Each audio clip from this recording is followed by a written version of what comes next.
Story time! It's Anna. Let's read this story. Fandango stew. Sounds yummy. Fandango stew. Slim rubbed his grumbling belly as he rode into the town of Skinflint. I'm so hungry. I could eat a boiled leather boot, he said to his grandson Louis. Slim, Louis? Neither of us has a peso, a broilo. That means grandpa, said Louis. Looks like Fandango stew for supper again. Okay. When they stopped to water their mustangs, the town sheriff called them. Oh, here. Sheriff.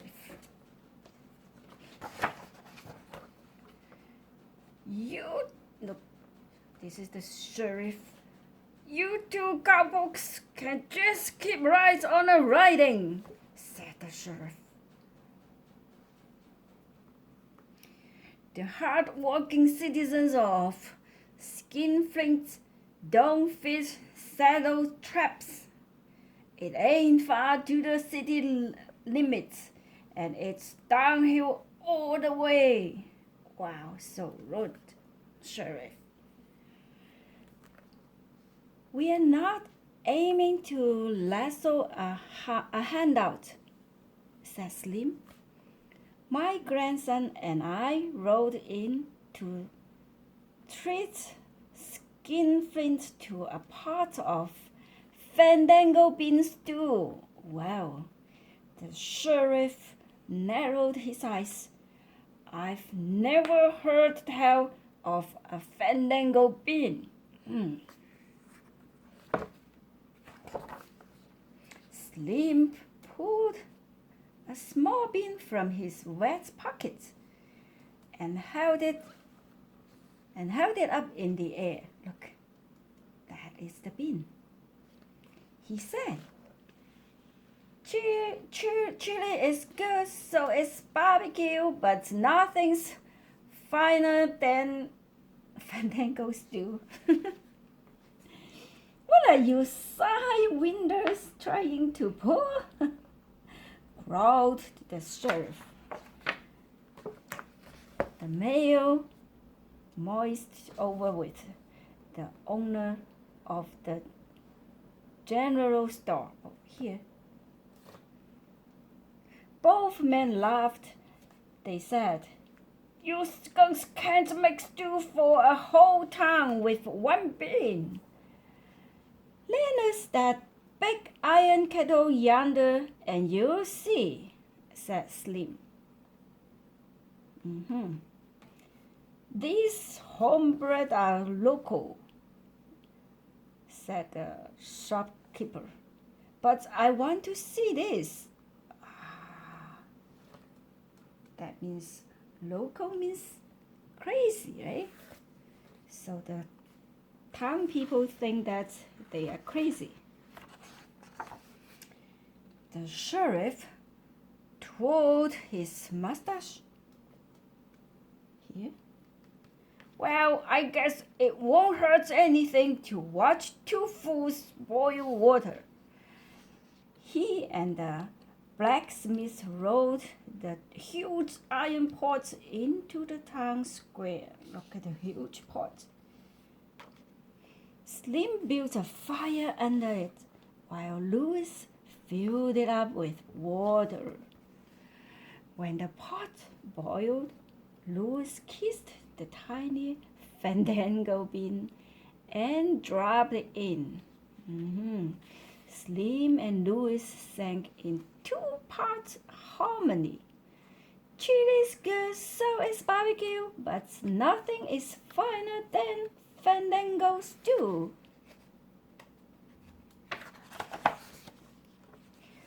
The bank residents poked his head out the bank window and yelled, "What's that ruckus going on out there?" The mayor pointed into the pot. "Why, it's the nearest next to nothing you ever saw." Slim ignored them and stirred the pot with a long wooden spoon. "This stew is muy binono, that's Spanish. That means very good," he said. "But if we added a little salt and pepper to season the Fandango bean, it would be truly magnifico." Yummy. The banker chuckled. "Shucks, I can lend you a little salt and pepper." He shut the window, ran outside with 2 fancy gold salt and pepper shakers. Oh, here, pepper shaker.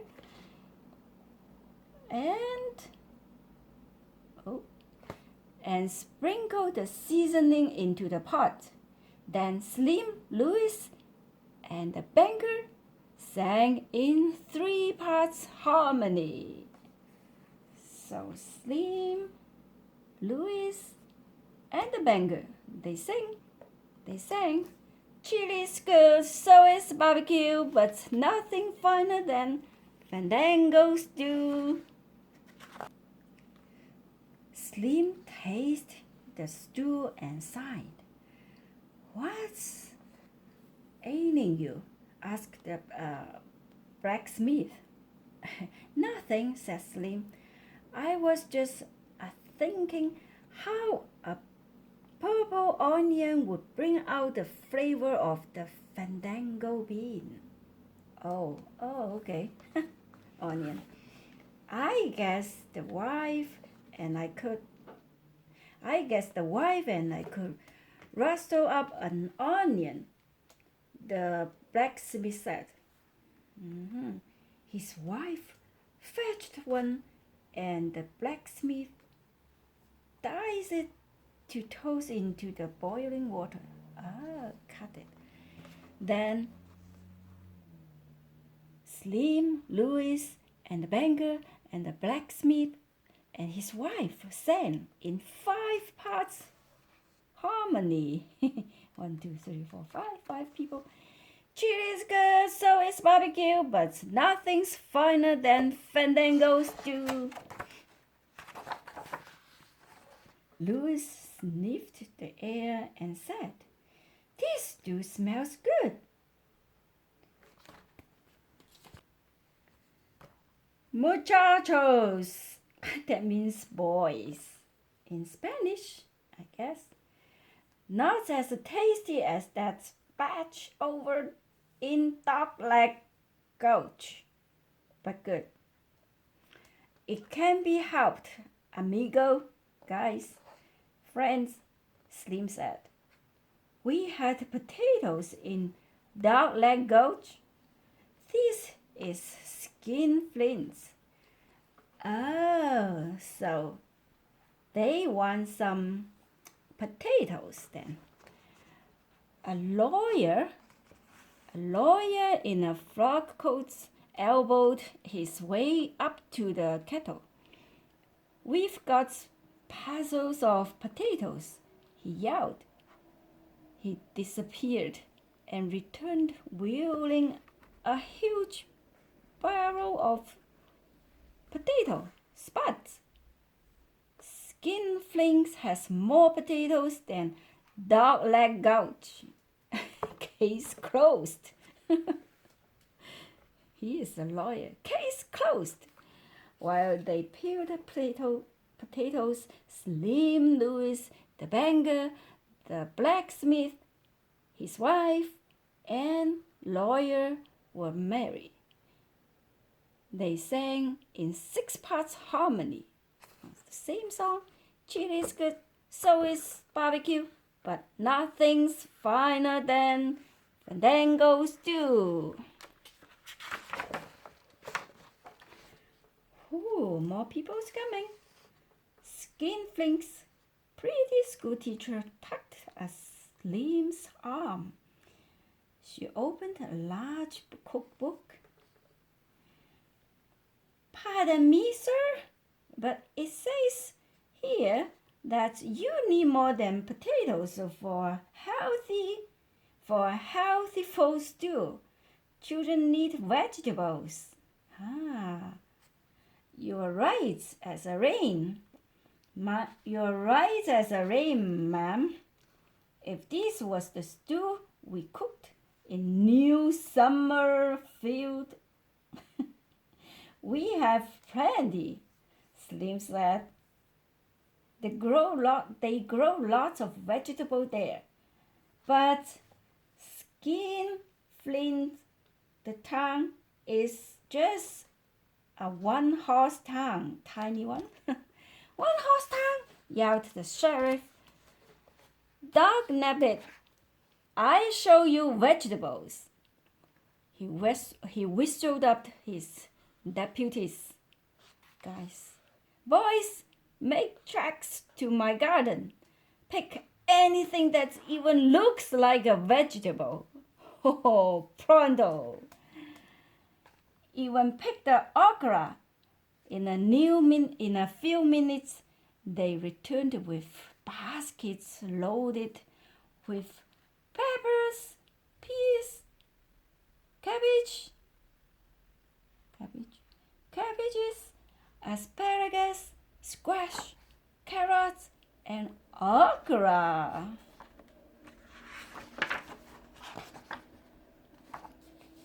Slim winked at Louis and said, Sheriff, perhaps you brought too many vegetables. They might smother the delicate flavor of the Fandango bean. Listen, Pilgrim, you add all these vegetables and like it. Or you'll spend the night in the jailhouse, the sheriff growled. If you insist, said Slim. So they put all the vegetable in the pots, I think. The teacher and the school children washed the vegetable at the town pond. Here they washed all the vegetables. Louis added all of them to the stew, even the okra. Just then, the Skinflints culture club ladies strutted over, twirling their parasols. Oh, umbrella. Not to be outdone. They stirred in 5 pounds of brown rice and a bushel of prize-winning, what is that? Heirloom tomatoes. They had their men folks set up table and hang paper lanterns all around the square. Wow, they decorate the square. Are they gonna have a party?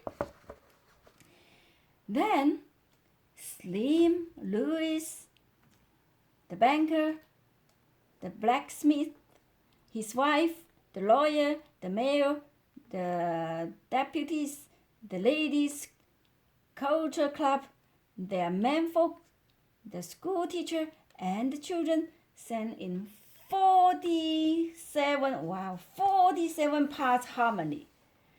Cheers, good, so is barbecue, but nothing's finer than Fandango stew. The stew simmered, and the aroma drifted over the whole town.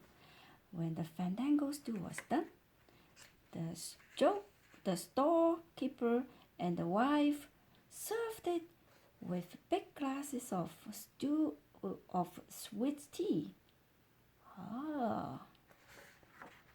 Everybody had all the stew they wanted. Nobody ate more than the sheriff. He even took bowls of stew to the desperados in the jailhouse. Oh, so all those prisoners in the jailhouse. After supper, the mayor burped and said, "Fellas, I'm as full as a tick." He clapped Slim and Louis on the back. "Now tell me if this isn't the best thanks to shindig you buckaroo ever saw. It's truly a fine fiesta." And Louis, "I've never seen better," said Slim. That means very yummy. When night fell, the moon rose over Skinflint like a big yellow balloon. Everyone strolled home, all tuckered out from the excitement, and nobody went to bed hungry.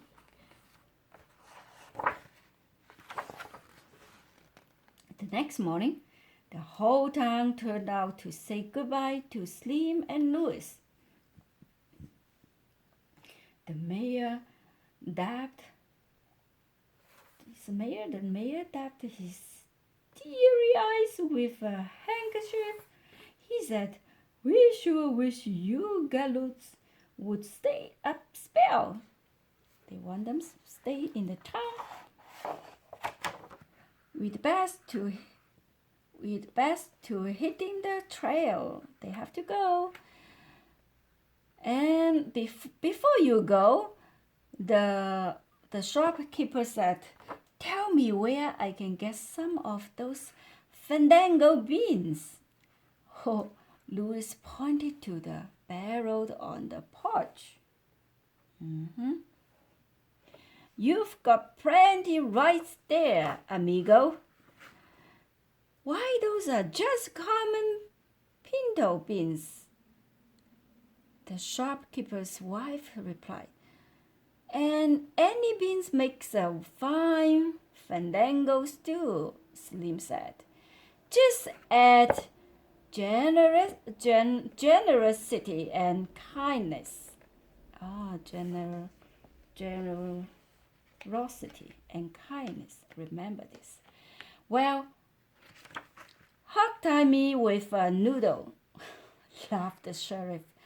Slim and Louis tipped their hats, and the whole town could hear their fine duets as they rode into the sunrise. Oh, they are living. The end. So do you remember all the ingredients? Do you remember all the ingredients they put in the Fandango stew? Don't forget to put generosity and kindness. See you next time.